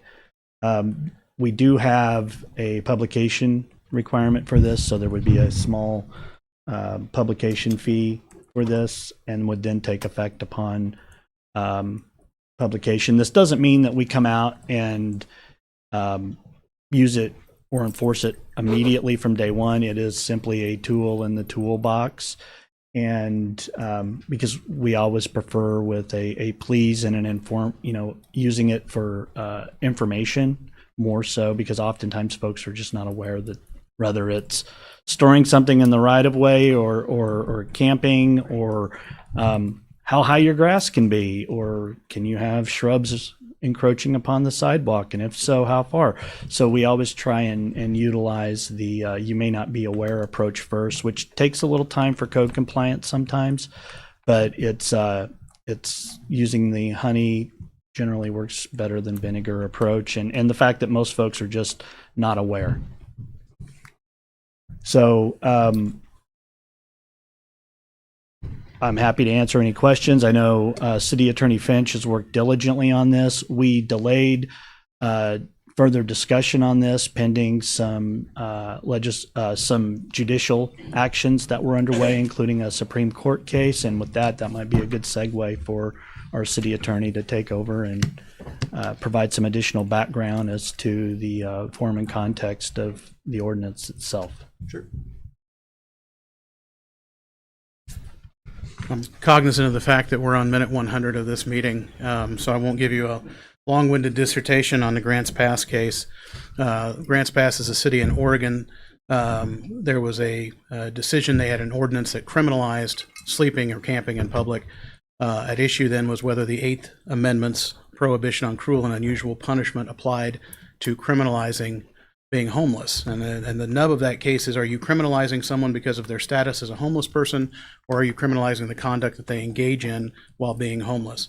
And so the Supreme Court of the United States made their decision earlier this year, a 6-3 decision, and said that the Grants Pass ordinance was not cruel and unusual punishment under the Constitution's Eighth Amendment, and that you can criminalize sleeping/camping in public. What it did not decide, because in Grants Pass there was a fine, a significant fine for doing so, whether the fine exceeded the limits of cruel and unusual punishment. You'll be happy to know in our ordinance we've worked with the city prosecutor and the city municipal court judge, and the fine is $25 for the first offense, $50 for the second, $100 for the third, and any subsequent. This is not just an ordinance about homelessness. This is about camping in all kinds of places. And that can be engaged in by people who otherwise have homes. So I don't want you to think that this is targeted at one group. We've had instances over the past several years, in just my time being city attorney, where people have had their house condemned and they throw a tent up in the front yard and decide they're going to camp on the lot, even though their house is condemned and has no utilities going to it. As you can imagine, no utilities means no sewer. And no water, and so that kind of camping is another problem that exists and has existed in the past in our community. And so this is designed to address all of that, including folks who've thrown up tents on vacant lots and decided they wanted to just live for some period of time on a vacant lot that they might own here in the city. So all of those things are covered under this ordinance. It does require notice. It is targeted at the property. It does not create a crime for someone for camping in public. It is a civil fee. And it is the impoundment of their property for 90 days. They can get their property back by paying the fee assessed by the municipal court judge. So a good faith mistake or error, they're going to get notice first. They're going to have an opportunity to rectify it. If they don't rectify it, then the police are going to show up and impound their property, give them a notice to appear. They come to municipal court. If they pay that fee, they get their property back. The chief has already worked out storage for property that might be impounded. And that has been taken care of. The municipal court is aware and has reviewed the ordinance, and they're prepared with their processes and procedures to handle this should the commission pass it. And I know that the city manager and the community neighborhood services director have worked with the folks who advocate for the homeless community here in our city to try to assure everyone that this is not meant to be punitive. This is not a first resort. This is an ordinance of last resort. And that we continue our past practice of trying to get folks to the services that can help them for whatever reasons they may be trying to live on the streets or camp somewhere where they should not be. So this is just kind of the last resort, so the city can say, hey, it's not safe to live on the levee. Knowing that how rain and floodwater releases can happen, it's not safe to camp on someone else's property. It's not safe to use the public parks in that way, and it's not safe to live in the yard of a condemned residence. So we are attempting to resolve all of those problems with this ordinance, and with that, I'd stand for any questions you have on the technical aspects of how it works. Anybody have any questions? I'm not sure I hope I know the answer to this one, but years ago we had when we had the flag fields in Forest Park, we did have people that camped just to watch those, and then occasionally I know that we have Boy Scout troops, Girl Scout troops who will, and I believe that they ask permission before they do so, but I don't know. That happens every time that they will camp in one of the parks. Tell me, does this at all have impact on such occasions like I described? No, and those are situations where the city has granted approval for someone to have an overnight stay in the park, and usually that's done by the governing body or the city manager, and that can still take place. Here you're talking about unauthorized camping, someone preparing to sleep and intending to sleep and reside in a public space for some significant period of time. This also doesn't cover, we're going to put a tent up in the backyard and the kids are going to make s'mores and have a slumber party. This is designed to get those kinds of nuisance camping situations that are not those kinds of unique, what I'll call one-off events, or, like I said, the tent in the backyard is more of a recreational, fun family kind of thing, not a I can't live in the house, so I'm going to live next to the house kind of thing. Any other questions? Mr. Finch, you mentioned possible vacant houses or vacant buildings. I'm assuming that if an individual is found to be in one of those, the fine would be for them, correct? Not the owner of the building or the home? That's right. This is a fine assessed against the person who is camping, not the person whose home they might be. You're talking about more like squatting situation, yes. Right? Someone goes into an abandoned house and decides to set up residence there. This would also apply, but there would also be civil remedies for the owner in that case, but this does not fine the owner of that property. Okay, thank you. And I assume it'd be a police officer's option just to provide a warning to somebody instead of the fine initially? Yes, and you'll note in section 5 where we talk about notice, they're getting notice first before we go take property. Someone, in the case of someone who may be homeless, Mr. Mayor, they may have a whole lot of other things going on. And as you know, we have a social worker that works with our officers. Our first step's going to be, can we figure out, is there some chronic problem underlying this that we can get them the help they need? And then we're going to give them notice. The idea is not to go out there and start taking people's tents or items. It's only when we can't secure getting them the help they need and there's non-compliance that we'll go to that step.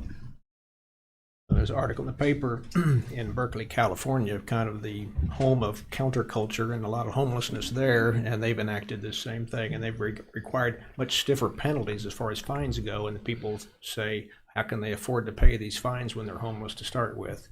But I realize we've got a much milder problem, and not even close compared to what the West Coast is experiencing. I think a lot of this is going to be used and also to be hopefully preventative, so we don't have an issue like Lawrence has got. And hopefully this will be something that'll be one step in the right direction to eliminating this problem. Any more questions anybody have? Now, do you want to proceed on that? Wait, we got some public comments. I'm sorry. Yes, I just see that. We got public comments. Our first one is Julie Riggins. Okay. Julie.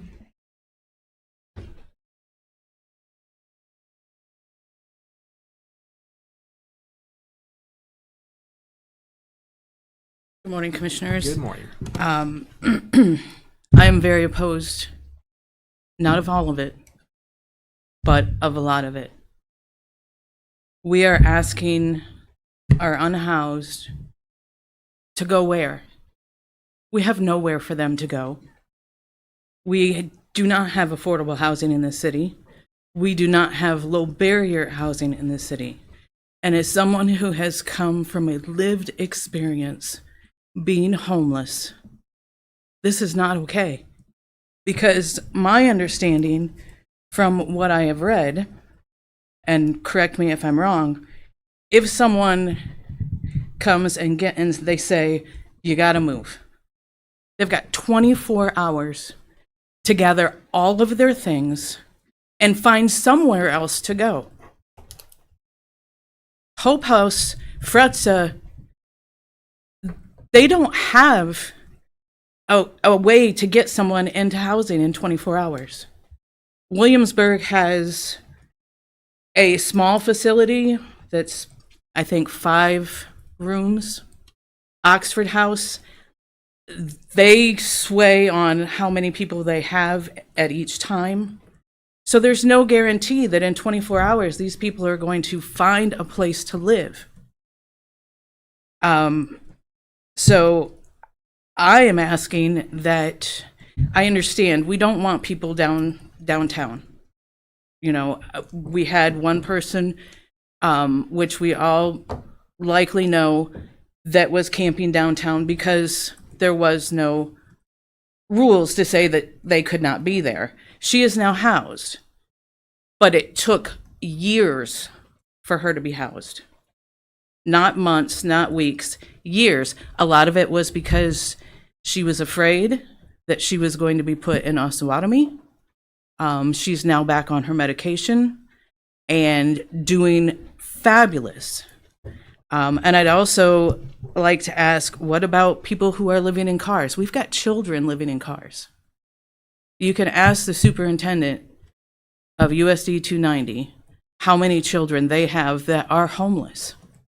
And it's a lot more than what you guys think it is. And I don't mean you guys, but as the general public. I also believe that there is a perceived misconception that these people are dangerous. There is not one criminal, violent offense that anyone that has been homeless has made, according to Ottawa Police Department. And now we're asking the 2 officers who have worked diligently with these people to now come up and say, you got to move. You got to get out. They've made relationships with these people. They know them thoroughly. And so I don't think, I mean, we say it's not criminalizing homelessness, but I believe it is. So if we can come to a compromise and have a designated area, and I'm not talking about like Lawrence, because I know that Lawrence has had their problems, but I would ask that we could find some sort of compromise so that these people aren't just pushed, because Lawrence is going, if we take them to Lawrence, Lawrence is going to say, no, we can't take any more people in. And we've experienced that with the Blessing Box, with Hope House, with the Franklin County Homeless Coalition, and with this, I work with the State Homeless Coalition. So I don't feel like I'm talking just nonsense. I've studied, I've researched for years the hows, the whys, and how we can get people housed. So, like I said, I do understand we don't want people, camping downtown. I personally don't want someone camping downtown in front of my business, but I would certainly go out and say, how can I help you? How can I get you to where you can be safe?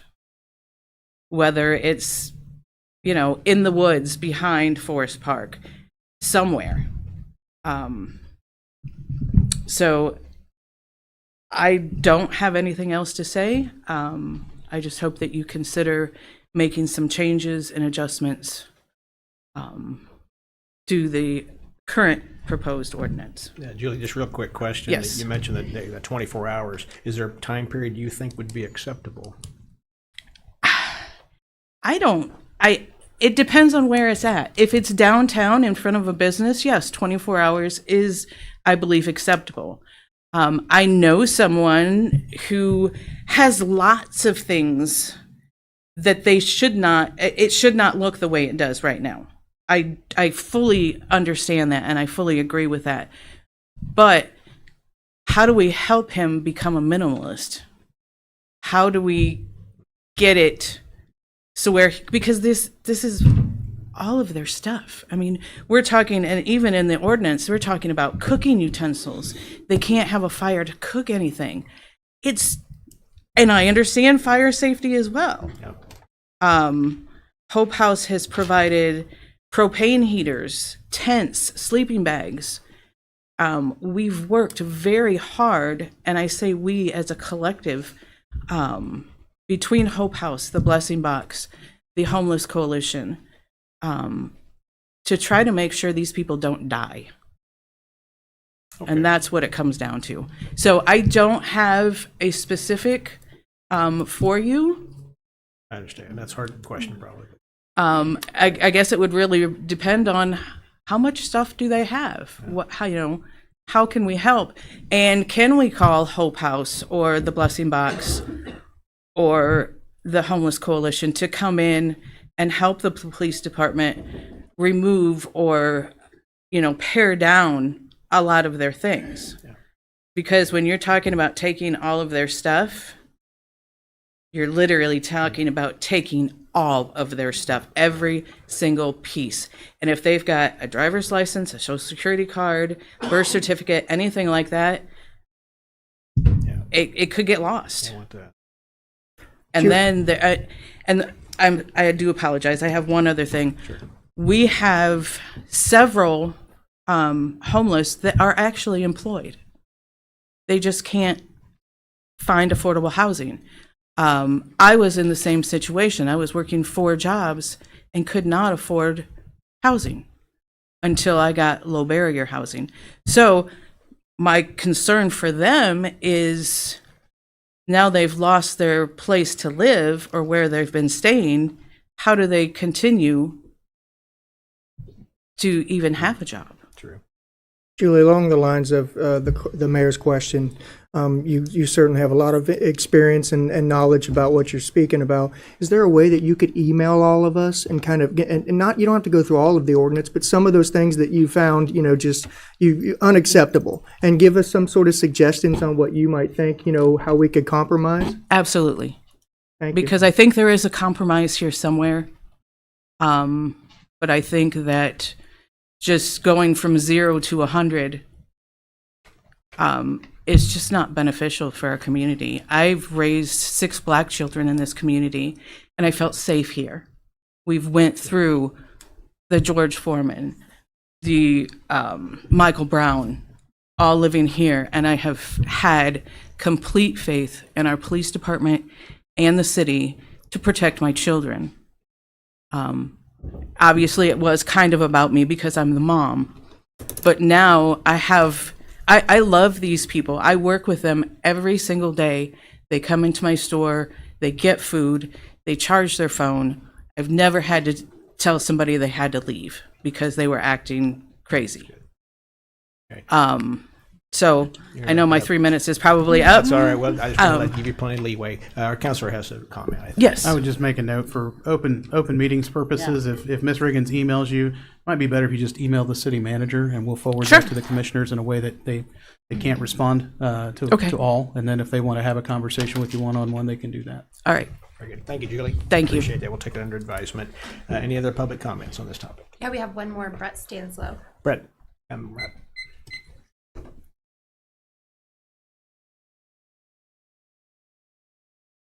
Good morning, Brett.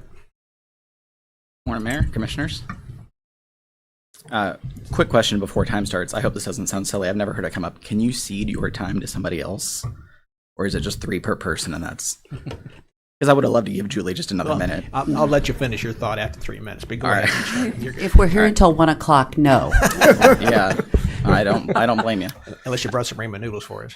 If only. Okay. Not today. Not today, okay.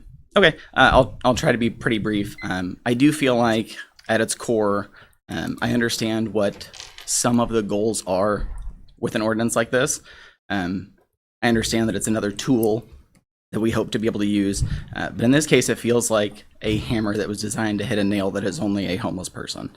And that's kind of where my issue comes with this. I do also understand that there's a difference between a civil fine and a criminal penalty or a ticket, something like that. I do understand that this is less than 10% of the fine that was used in Grants Pass. I understand that there are all sorts of ways that this does not seem draconian or too brutal.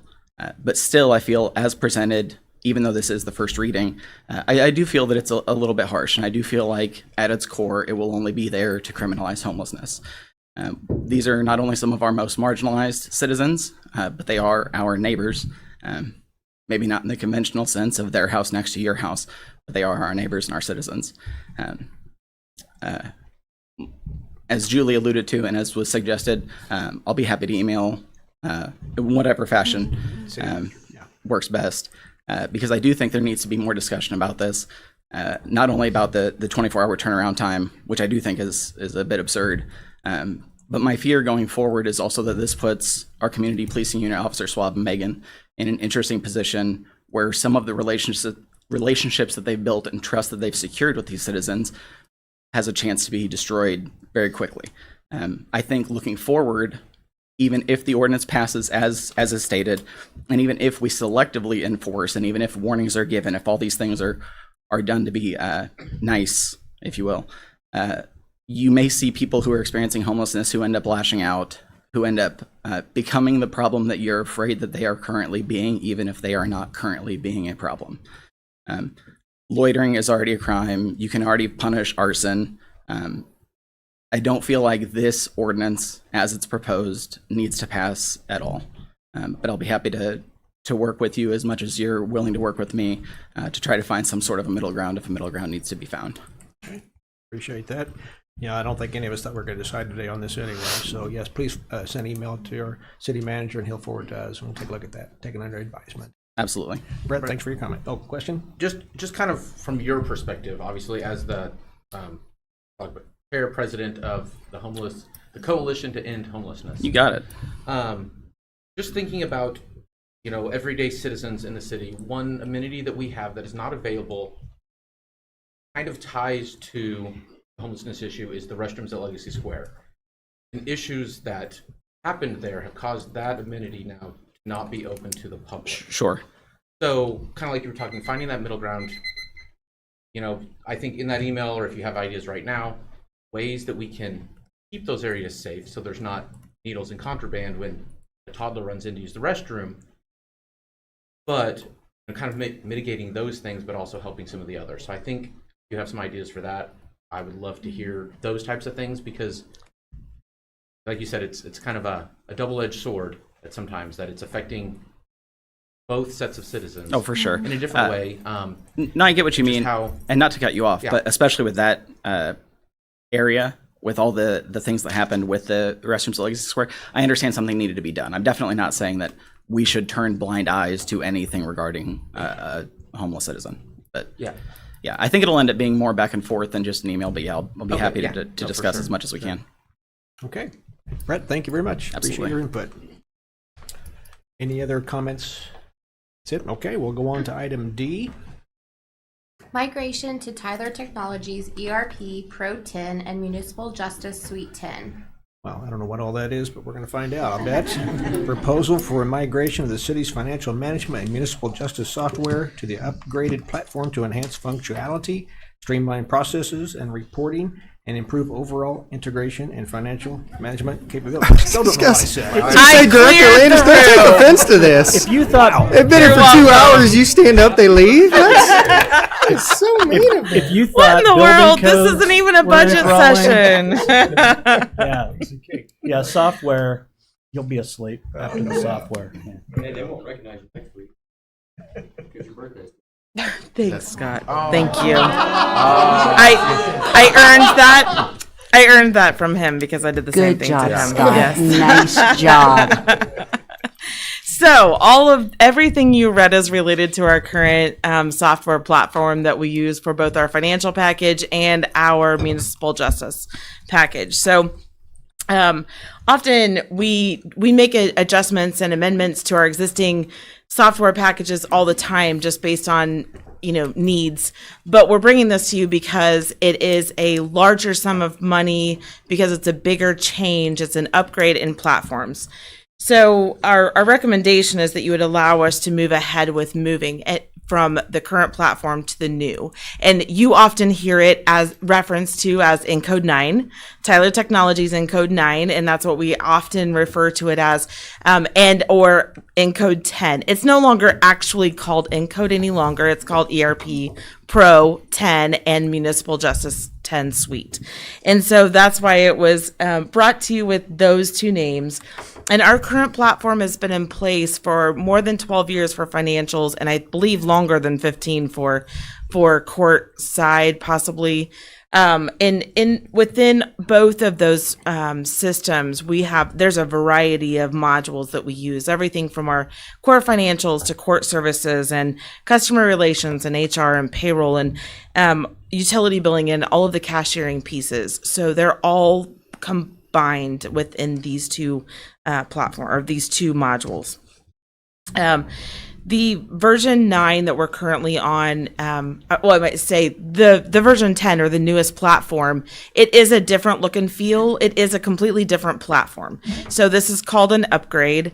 And the version 9 that we are on now in both arenas there's limited training available, so anyone new that comes on really doesn't have an opportunity to learn the system other than from those already using it, and will be unsupported in the future.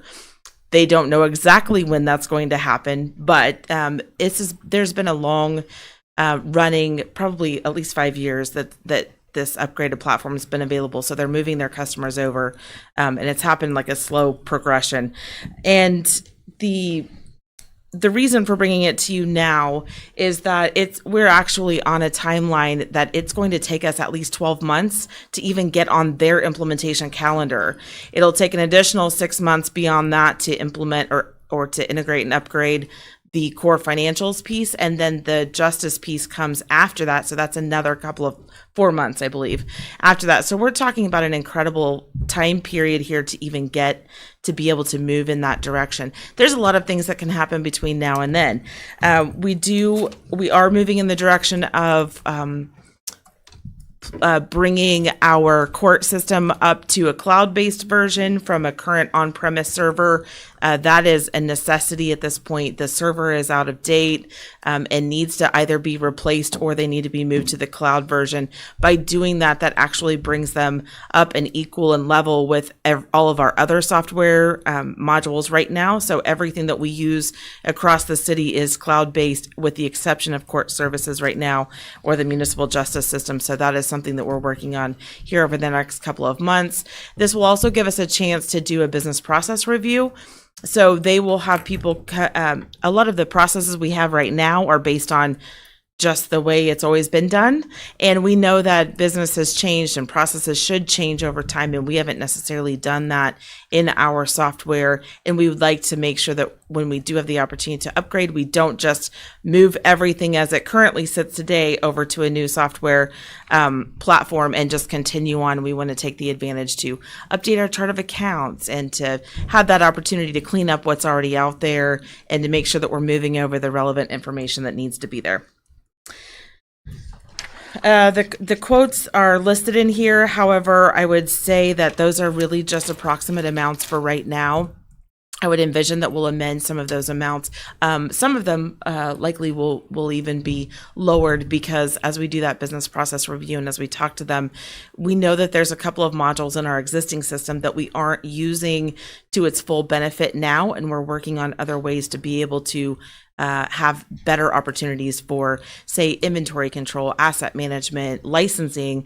We currently use EnerGov in our community development department. We're moving the licensing from the city clerk's office into the licensing module in EnerGov, and we'll no longer need that duplicate platform between the two softwares. So we're trying to streamline those, save ourselves a little money in the process, and make sure it's easier and more accessible to our public as well. The funds for this are budgeted within the equipment reserve fund. There are adequate dollars accounted for in there. And of course, this does include some agreements along the way, and we'll have our city attorney review those. So we're available for questions. Chief is here as well and can help answer any questions on the municipal justice side if you need us. Do you know the last time we updated this? I do. July 2012. That's what I was just looking at. 2012. We approved it July 18, 2012. Okay. You and I did. Just letting you know. We're both on there. I don't think I got elected till 13. But Okay. anyway, yeah, Well, close. you know. Anything finance wants, you're like, I'm in. Yeah. No. Hey, that's No, no. fantastic. Oh, man. That was recorded. No, so we're talking about 82,000 here, the total of all three of those, right? We're talking not just. Yeah, I believe so. 82,000. Okay, Yeah, so about it's 82,000. And that But if includes it- that business process review. So that's not necessarily part of the If it's package. going to last us 12 years, I guess it's not such a jump, but I'm just trying to swallow that number still. But It's also more advantageous to us right now where we are today across all of our departments than going out and looking for a brand new software, which would be several $100,000 to do so. So being able to move platforms, and which is a severe upgrade from where we are currently today, and it has more of a point and click look and feel, what you're used to and actually using a computer right now, whereas the platform that we are right now is definitely not that. And so, yes. Okay. Any questions? Well, and I my apologies if I misspoke. No, you're I good. thought that you were in here and I can look through the minutes to See how look it back, was. but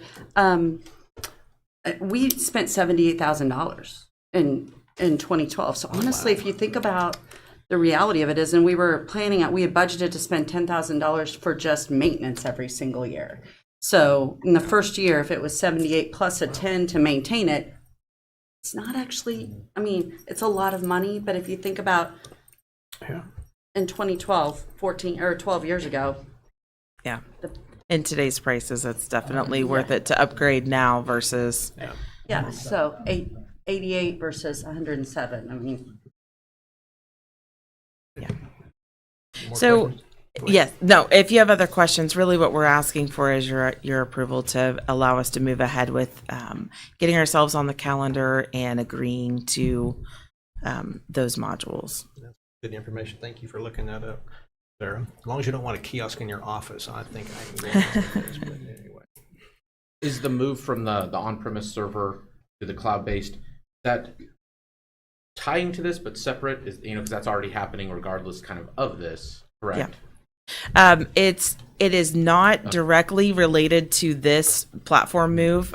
It is just a necessity in order for them to even use what they're on today. Okay. So the plan would be to get them moved from on-prem to cloud-based immediately on their current level 9 that they're on now, and then still be on the calendar, get us on the calendar for the future upgrade to 10, and that would assist them in what they're doing in their current processes. So, and that's a necessity based on the information that we've collected, and we've had conversations between IT and our police chief and I, just to make sure we're all on the same page. Does this include the number like the 57,480 for ERP Pro, include a certain amount of like training hours for you guys, or is that built into our kind of like recurring maintenance kind of annual contract, or is that built into this? Yeah, this would include the training that comes with the new look and feel for that platform, as well as the project management side, and it's all encompassed in there. The support that we get after we're on that platform is part of that ongoing support agreement that we have already in place. And that cost doesn't change with the upgrade? It does not. Well, I guess having been a part of the implementation, but for the county in 2012 when they implemented it, instead of here, I will go ahead and make the motion to approve item 11D, not E, 11D, pardon me, on the agenda. I'll second that. Do we have a second on that? Any other discussion on this? Roll call vote, please. How do you vote, Commissioner Kaler? Yes. Commissioner Crowley? Yes. Mayor Pro Tem Allen? Yes. Commissioner Clayton? Yes. And Mayor Skidmore? I'll vote yes too. That motion carries. Thank Good you job. all. Thank you. Wonderful. We'll move on to project updates by our city manager, Silcott. I'll keep this brief and concise. You'll notice there's a change in the format. This is continuing to evolve. What you see before you in this new format is we have our total expenditures in the upper right-hand corner with the percentage of budget remaining. We've got the status, and you'll see that will either be completed or on schedule or delayed, and we'll have color codes to match that. You'll have a financial overview with the estimated completion date, and then of course the percentages for the broad project budget, which would be, the construction or the design and engineering, the administration, and the total. So we also break it down by what was accomplished in the last 30 days and what do we look for in the next 30 days, and then do we have any current challenges. And we also do drop in our funding source, and then if we have a design engineer or consultant, who that might be as well. So our City Park playground improvements are 100% complete, as you can tell by the progress bar on the right-hand side of the slide, and we're hopeful that we'll be able to, again, make some subtle changes throughout, but we want it to be an improvement and easily digestible.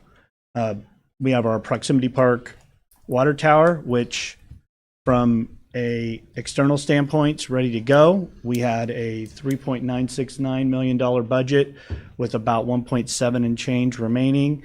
We are currently waiting because we have the high pressure pump portion of the project that's delayed it, and that large part of that delay was reviewed by KDHE. And because of that, we're at 56% complete. And, you'll see the progress there with respect to our total.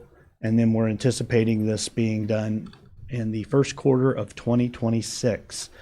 This has been funded with Proximity Park sales tax dollars and the federal base grant, which is obviously leveraging outside funding for local projects, which we're always proud to do. And we're working with PEC on this item, and you'll notice that it's in yellow and waiting, because we're waiting on supply chain issues and some other design components for this high pressure pump station. On that, what?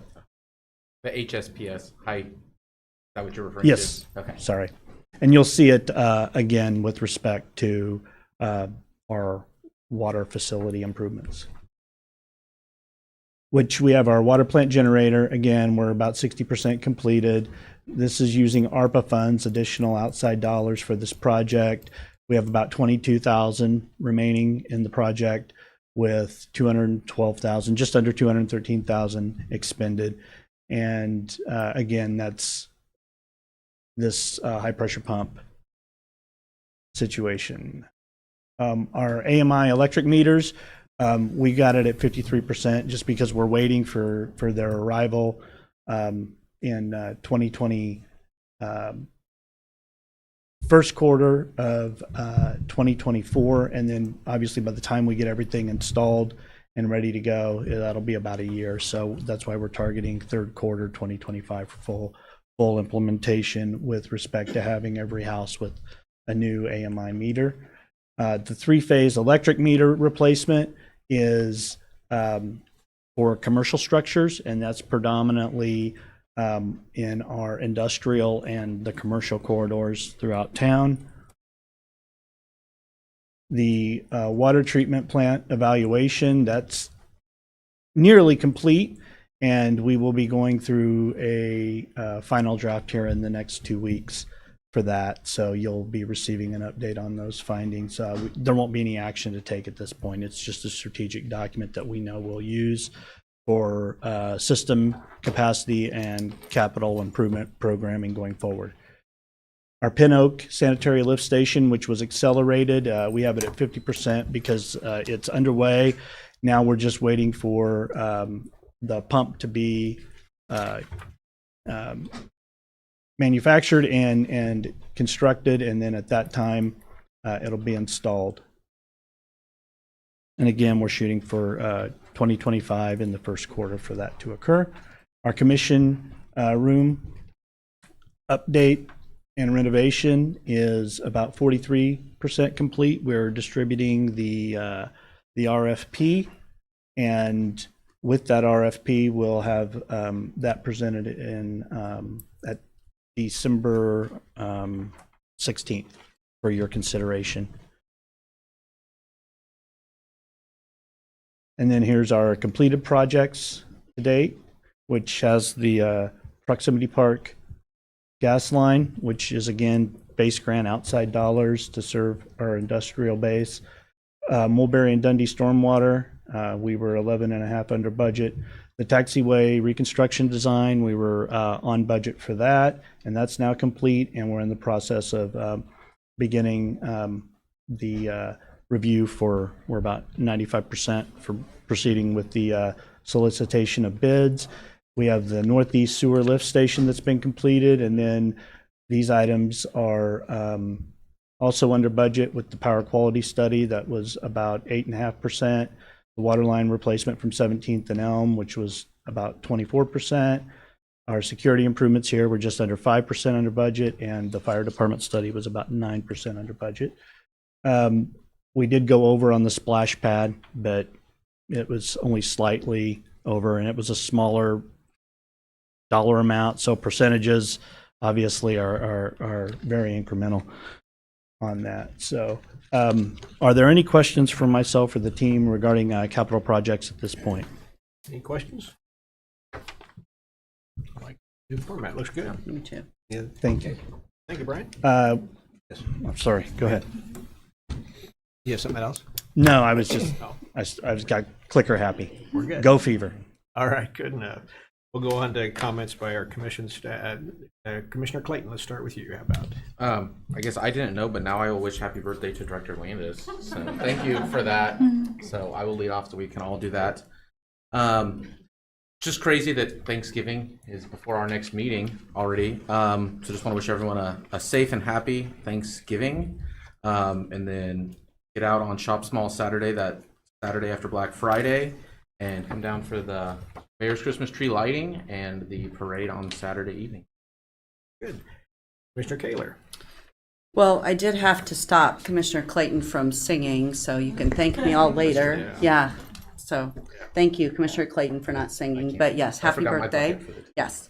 And yes, November is a month of gratitude, and I do want to express my sincere gratitude for those individuals who have given so many years of their talent to the city of Ottawa, and especially to Ed. Thank you, Ed. Appreciate it for 25 years, and to Stuart for his years at the city too. The others are certainly no years to sneeze at. We appreciate every single individual that gives to our community. So thank you. Mr. Crowley. I too want to say thank you to our the employees of the city of Ottawa. It's always wonderful to see them here in the room. A lot of times I see them out in the community, and the conversation's probably a lot more delightful outside. You know, with the language that we use on certain occasions, but it's fun to work hand in hand with them. But I was also thinking about the individuals that weren't here and how symbolic that actually is. You know, we don't see those individuals throughout the year, but the work that gets done by them is gratifying day in and day out. And I want to say thank you to those that weren't here today too, for whatever reason. Thank you all, you know, for what you guys do for us, you know, day in and day out, for the city of Ottawa. And for Tim Allen. I would echo the sentiments about the city workers. So thank you all for doing what you do. And also, I just want to mention the community Thanksgiving luncheon on Thursday, the 28th, from 11 to 1 at Westminster Presbyterian Church. Appreciate that. And I guess before I say anything, I want to make sure, are there any recipients that came in late for the awards that maybe there were one or two came in and then they had to leave again, so I don't want to miss anybody. Maybe we can put them on the 18th of December. I'd like to publicly acknowledge them if we could, so see if they could be here for that meeting to give them their plaques if we could, so I appreciate that. And also happy birthday to Director Landis. I'll have it noted that we gave you $82,000 to spend in your department for your birthday, so congratulations on that. You'll never forget that. That's right. Biggest gift you've ever got, I'll bet. But I think it's money well spent. So, and I do want to wish everybody happy Thanksgiving too. I want everybody during the Thanksgiving time just to pause and think about how thankful they are that we're in this country. We had a 1 in 20 chance, except for the providence of the Lord, to be born in this country compared to the whole population of the world. And I think about that a lot of times. There are 19 other people out there probably trade places with us in a minute. So think about that at Thanksgiving. Be thankful where we live. We've been through a contentious election season, but it's over. It's done. And we can thank the Lord that it's all over with, and also thank the Lord for his provisions. Announcements, we've got the City Commission meeting, of course, at 4 o'clock on the 27th is canceled.